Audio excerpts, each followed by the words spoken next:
e talvez fosse depois a ocasião Exato. de referir isso. Há só uma coisa que eu queria dizer. Eu penso que o filme é, até certo ponto, um pouco cor-de-rosa demais. Embora eu compreenda a atitude dos pais em relação ao conhecimento do problema do filho, e que não é, essa reação não é apenas de pais, é uma reação de uma comunidade em geral, e sobretudo de comunidades mais conservadoras, a nossa igualmente. Eu penso que as reações perante determinados comportamentos não se modificam tão rapidamente como a gente vê no filme. É o pai, é a irmã, são os amigos. Eu penso que se fosse assim tão rápido, talvez fosse realmente importante. Já agora deixe-me dizer-lhe que a atitude da mãe é de louvar. Ali são as mulheres é que têm, desde o início, uma atitude correta. Doutor Rui Proença, já agora.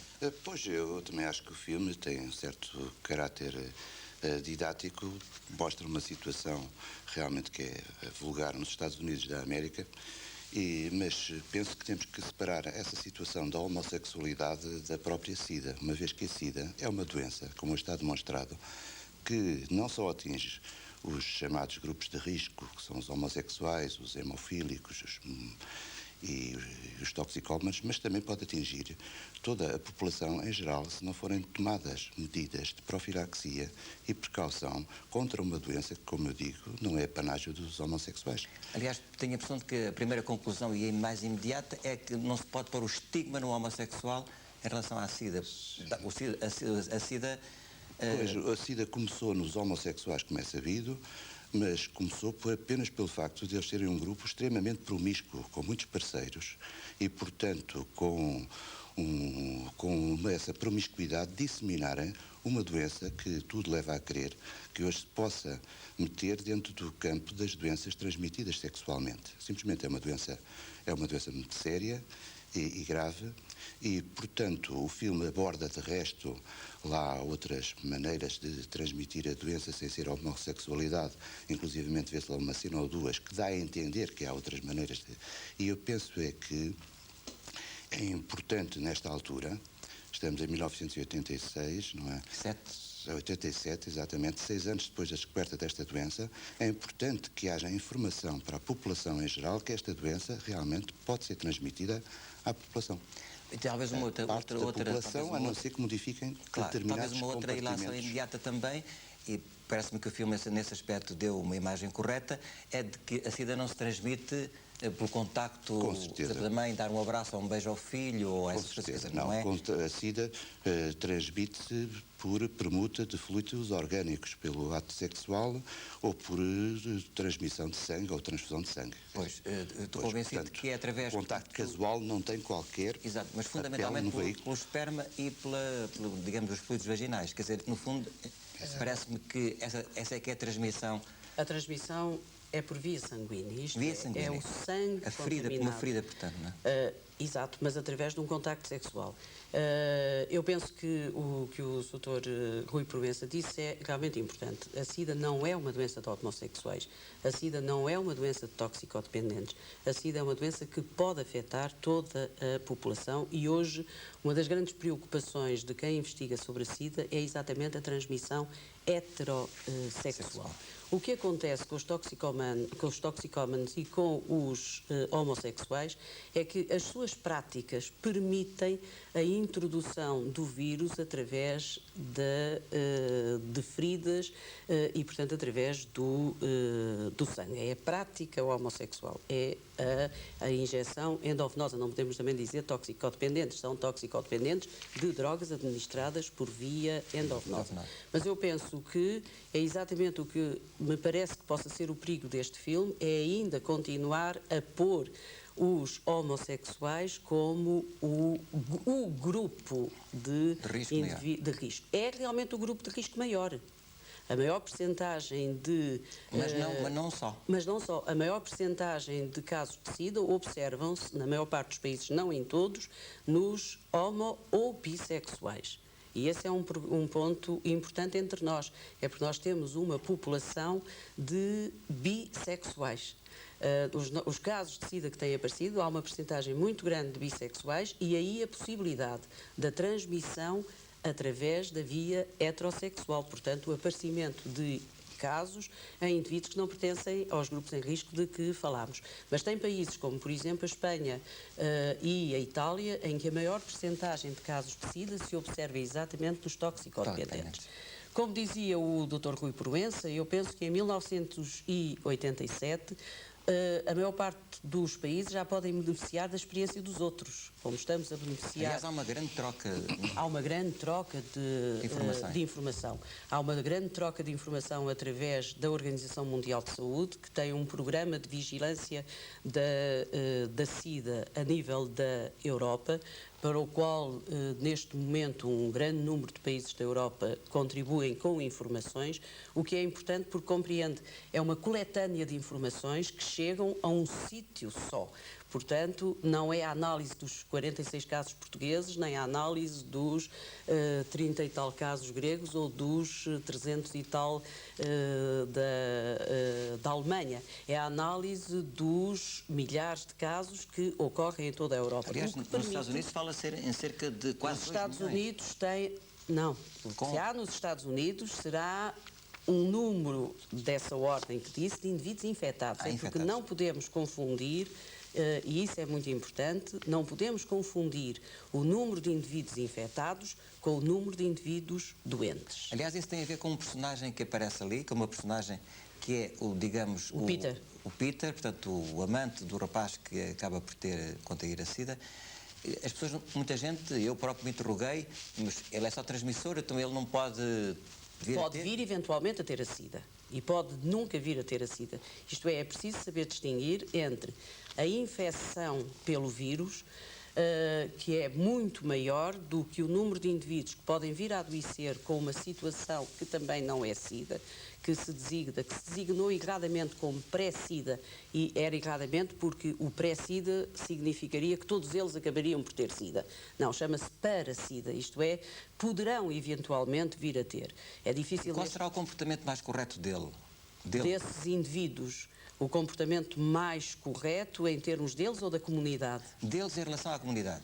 Deles em relação à comunidade é serem avisados e... Eles avisarem, não é? Eles, portanto,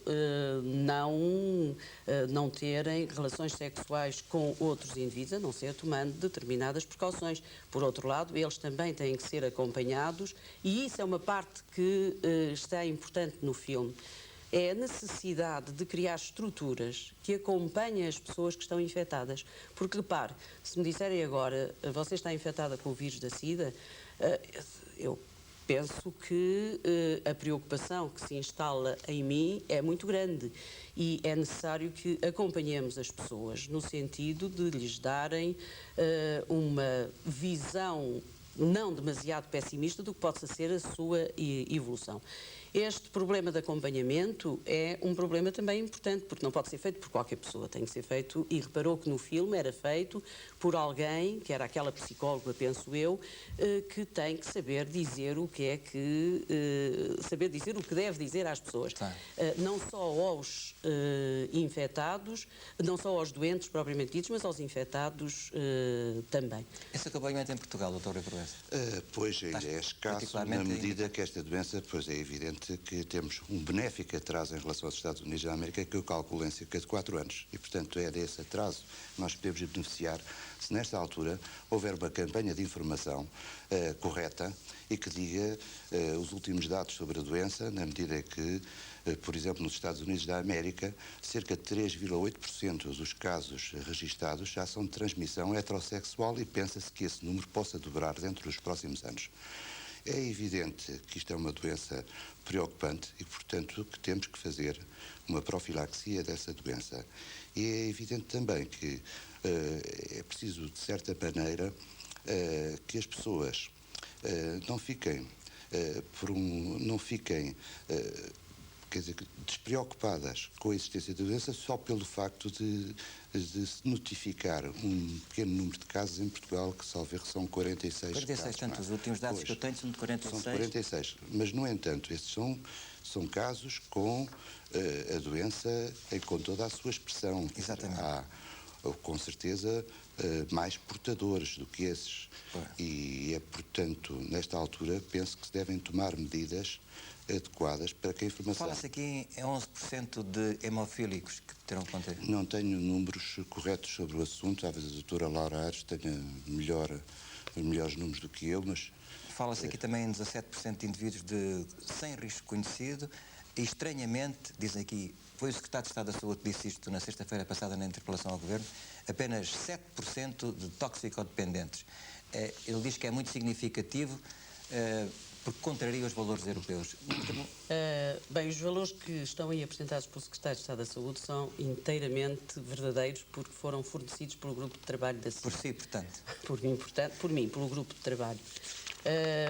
A vigilância epidemiológica, e quando o Dr. Rui Proença diz o número de casos declarados, pois é evidente que uma vigilância epidemiológica se baseia nos casos que são declarados pelos clínicos. Nós não inventamos. Os clínicos comunicam-nos os seus casos e eles são apreciados e é preciso que obedeçam a uns determinados critérios que foram estabelecidos pela Organização Mundial de Saúde e pelos Centers for Disease Control nos Estados Unidos. Portanto, os casos que obedecem a esses critérios são considerados e enviada a sua notificação para o Centro Cooperativo da França e dada a informação aos clínicos e ao Ministério da Saúde. Portanto, na realidade, neste momento, ou melhor, em 31 de dezembro de 1986, neste momento já há mais 2 ou 3 casos que estão a ser estudados.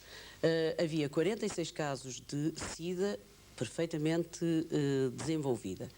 Se me perguntar se eu penso que não haja mais casos, eu posso admitir que haja mais alguns casos, mas isto acontece em todos os países onde a SIDA existe, mesmo nos países em que a notificação é obrigatória, que são poucos. Aliás, a incubação demora um certo tempo, não é? Não se conhece bem, admite-se hoje que o período de incubação seja de 7 anos. Portanto, vamos falar em 10 também, não é? 7 a 10. É difícil, realmente, neste momento. Há estudos predictivos de o que possa vir a acontecer. O que é certo é que, mesmo nos Estados Unidos, o aumento do número de casos não se verifica com a mesma rapidez com que se verificava em 1981. O período que levava à duplicação dos casos foi de 81 para 82 de 5 meses e, neste momento, nos Estados Unidos, em 31 de dezembro, o período era de 13 meses para a duplicação. Isto tem que ver com a informação da população, com mudanças de comportamento dessa mesma Exatamente população. sobre isso que eu queria falar. Mas deixe-me só responder-lhe àquilo que dizia há bocado do que o Secretário de Estado tinha dito. Portanto, há um predomínio de homossexuais, são 63%, creio eu, há 11% de hemofílicos e os 7% de toxicodependentes. Porquê é que é estranho? É porque, primeiro, é menos do que se verifica na maior parte dos países europeus. E, por outro lado, há alguns países da Europa, e são países muito semelhantes a nós em comportamento, em alguns próximos, é aqui a Espanha ao lado, em que a percentagem de casos de SIDA na Espanha é de 50% e a Itália de 57%. Também dizia há bocadinho porque é que, ou a colaboração que existe. Há, portanto, uma cooperação estreita, uma troca de informação muito grande entre os países da Europa, a nível da OMS e a nível da Comunidade Económica Europeia. Portanto, tentamos saber o que é que se passa em cada um dos países e há mesmo tentativas de, nessa troca de informações, estabelecermos regras comuns para a atuação de todos nós. Um dos aspectos, salvo o devido respeito para a opinião contrária, mas um dos aspectos para mim fundamentais, depois de termos visto este filme e das informações que hoje são publicadas em toda a imprensa, é de que, dado que a SIDA pode ser adquirida por qualquer pessoa, não só explicitamente ou especificamente os homossexuais, isto significa que vai haver uma alteração profunda, radical no comportamento sexual. Poderei afirmar que será a caminhar para uma espécie de monogamia do terror, por exemplo? Eu penso que não... Posso responder? Com certeza. Ou quero responder? Há aqui uma coisa que eu penso que é importante também, se não caímos todos também na tal pânico desnecessário. O dizer que não é uma doença de homossexuais ou de toxicodependentes é um alerta para as pessoas, para que as pessoas saibam que se o seu comportamento for permissivo, digamos, muito Exato. permissivo. Se quiser, ponha entre aspas, porque eu não estou com juízos de valores de coisa Com nenhuma. certeza. Mau comportamento, entre aspas. Tem que ver, sobretudo, com a Pelo menos promiscuidade. comportamento não tão normal. Exato, tem que ver, sobretudo, com a promiscuidade. É por isso que vai encontrar a SIDA nos grandes centros onde realmente a promiscuidade é maior. É evidente, vai encontrá-la em São Francisco, vai encontrá-la em Nova Iorque, vai encontrá-la na Califórnia e vai encontrar em Lisboa e no Porto, mas não vai encontrar em muitas outras terras onde essa promiscuidade não existe. Portanto, é de dizer que é uma doença que todos nós podemos vir a sofrer se o nosso comportamento não for um comportamento com precauções, digamos assim. É por isso que vê em toda esta Europa, onde já se faz informação sobre o assunto, a campanha do sexo limpo, o Clean Safer, não é? Exatamente. O clean Sex, ou Safer Sex, ou sexo seguro, se quiser. Pois, e essa segurança obter-se através, segundo eu tenho visto, houve até uma alta Normalmente esses são os índices mais explícitos, uma alta na Bolsa de Nova Iorque dos preservativos. Aquilo que se pode recomendar hoje é exatamente o uso de preservativos sempre que o contacto sexual seja casual. É evidente que, mesmo entre os homossexuais, se eles se reduzir o número de seus parceiros, porque o comportamento da homossexualidade em muitos centros, e sobretudo o que se passava nos centros americanos, era de alta promiscuidade, de um número muito grande de parceiros de cada indivíduo. Portanto, aquilo que se aconselha é a redução dos parceiros e sempre que possível, é evidente. Eu penso também, como o Dr. Lauraias, de resto, tem sido veiculado muito pela informação leiga, quais são as medidas e as campanhas que estão a fazer-se, até organizadas pelo Governo dos Estados Unidos, pelo Ministro da Saúde americano e por um super-ministério inglês que trata dos assuntos da saúde. Há campanhas neste momento intensivas de informação. Campanhas intensivas de informação. E essas campanhas, evidentemente, que vão modificar, de certa maneira, a permissividade sexual e o comportamento das pessoas. E entre nós, Dr. Rui Proença?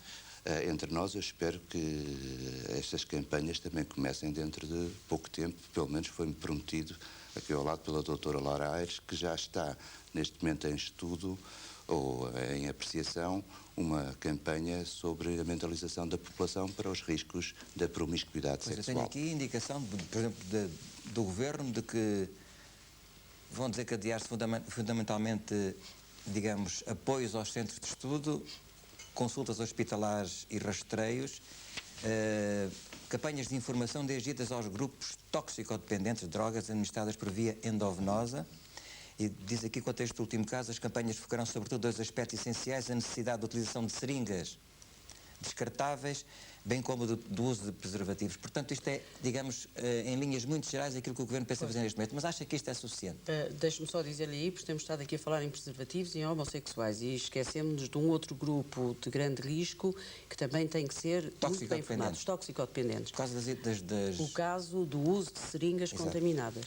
Também não é por serem toxicodependentes endovenosos, é pelo facto de trocarem e de compartilharem seringas.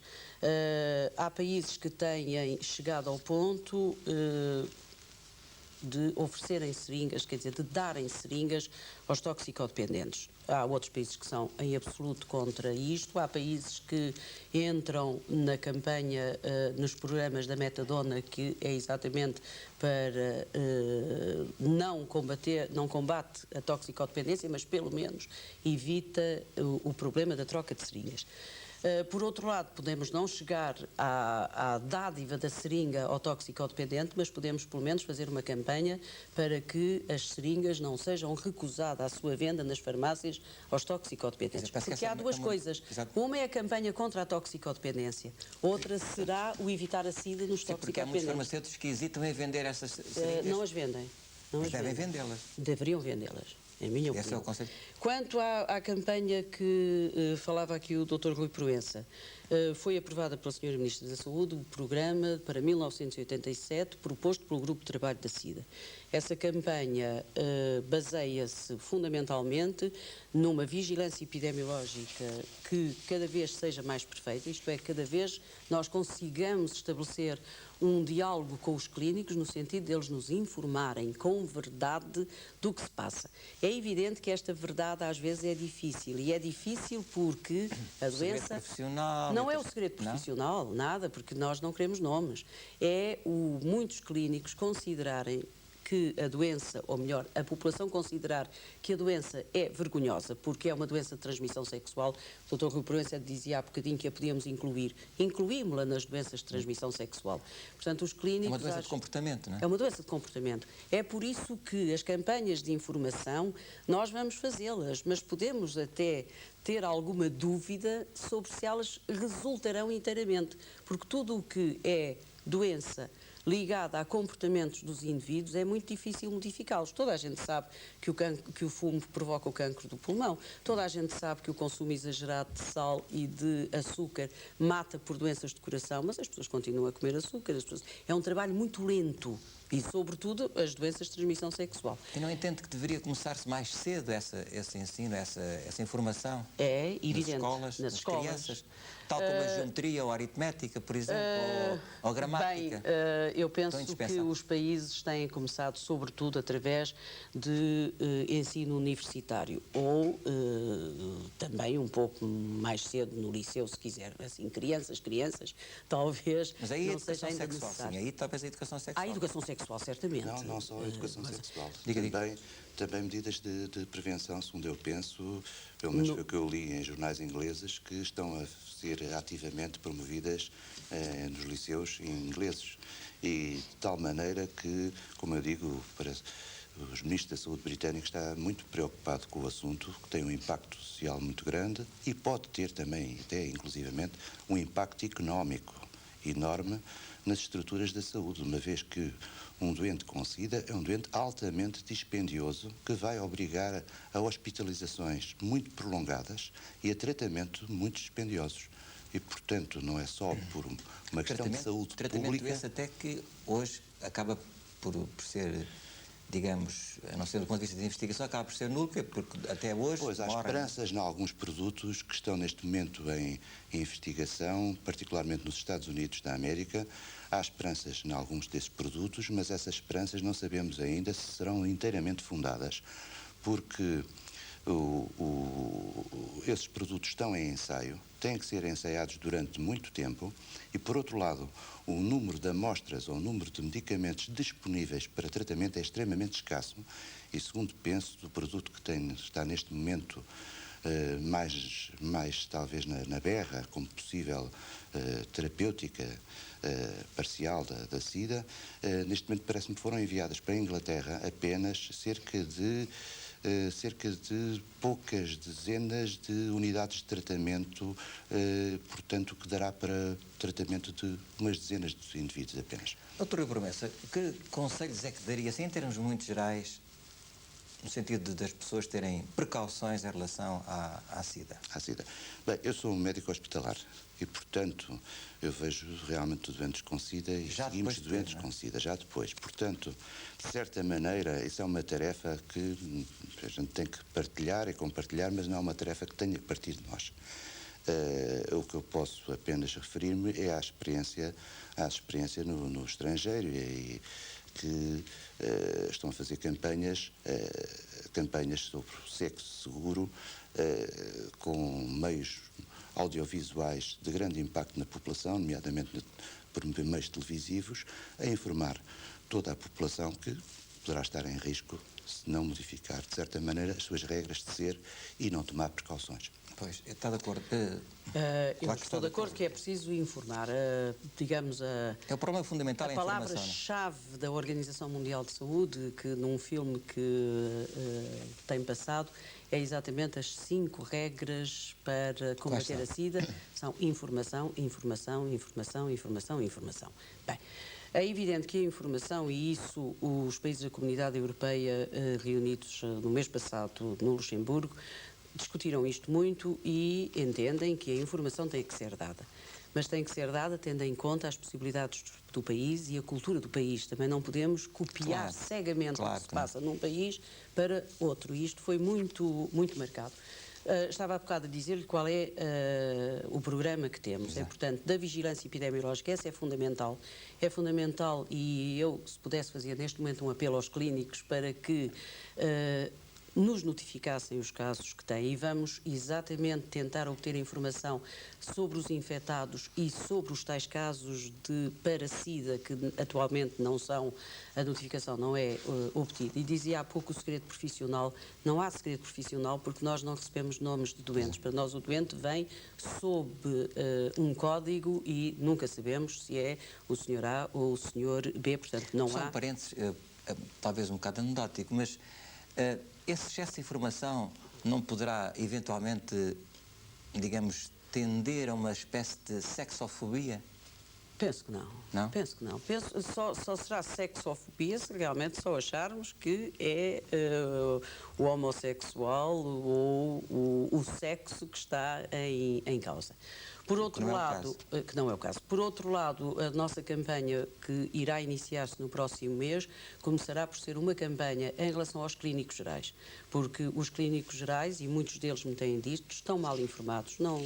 Não é uma doença com que contactem todo o dia, nem uma infecção que vejam todos os dias. Portanto, ela começará em relação aos clínicos gerais e seguir-se-á uma campanha de informação para a população, que visará sobretudo estes pontos.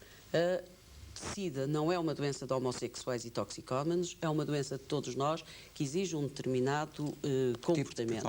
É transmitida fundamentalmente através das relações sexuais, sobretudo as relações casuais, prostituição, etc. Visará também rastreios no sentido de conhecermos a extensão da infecção. Por enquanto os rastreios são poucos, por enquanto não há realmente números que nos permitam dizer com segurança o número de pessoas que está infectado. Podemos inferi-lo do número de pessoas doentes, mas será melhor realmente conhecê-los. Por outro lado, em termos de medidas, nós já estamos a beneficiar, no fundo, do que se passou nos outros países. Neste momento, e isso era importante dizer, neste momento, em Portugal, as transfusões de sangue não correm risco. É evidente que este não tem que ser tomado em termos biológicos. É evidente que poderá, eventualmente... Mas a porcentagem é praticamente inexistente. Também são tomadas todas as precauções para que, do estado atual dos nossos conhecimentos, podermos garantir que os produtos dados hemofílicos não contêm vírus, nem são realmente perigosos. Portanto, em relação a esses dois grupos, não quer dizer que não haja hemofílicos doentes ou que possam vir a adoecer, porque, repare, a doença conheceu-se em 1981. As precauções começaram a ser tomadas posteriormente. Portanto, pode haver, se o período de incubação é longo, ainda poderá haver casos que venham a aparecer. Mas neste momento, em Portugal, transfusões de sangue a nível de organismos estatais e produtos administrados a hemofílicos, podemos garantir que as precauções estão realmente todas tomadas. Essa foi uma preocupação do Grupo de Trabalho da SIDA, que a transmitiu ao Ministério, e o Ministério da Saúde emitiu mesmo um decreto, que é o decreto 1286, tornando obrigatória a análise de todas as amostras, não é de todos os dadores, de todas as amostras. Portanto, eu penso que o ano de 87 vai ser um ano dedicado à informação. A informação depois a grupos restritos. Claro. Informação dedicada aos estomatologistas, dedicada aos acupunturistas, às manicures, enfim, a todos aqueles que podem eventualmente ter técnicas que possam ser perigosas.